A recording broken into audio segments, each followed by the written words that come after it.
Поздравляю вас с одним из главных праздников Республики Абхазия, Днем Победы и Независимости.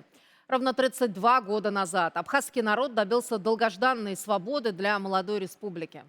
30 сентября 1993 года, после более чем года боев, грузинские войска были выбиты с территории Абхазии. После чего абхазские военные водрузили на берегу приграничной реки Ингур государственный флаг, что обозначило обретение независимости. В 2008 году Россия признала государственную независимость Республики Абхазия, а вслед за Москвой это сделали еще 4 государства-члена ООН: Никарагуа, Венесуэла, Науру и Сирия. В этом году, после 32-летнего перерыва, возобновилось авиасообщение между нашими странами. Россия и Абхазия совместно реконструировали Сухумский аэропорт.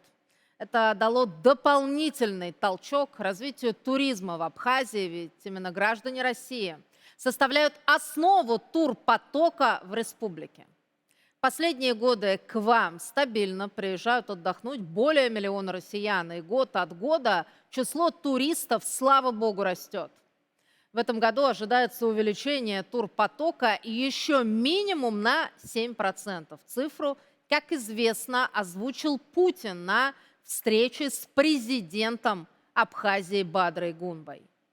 Желаем вашей дружественной стране успехов и процветания. Всего вам самого доброго. С праздником!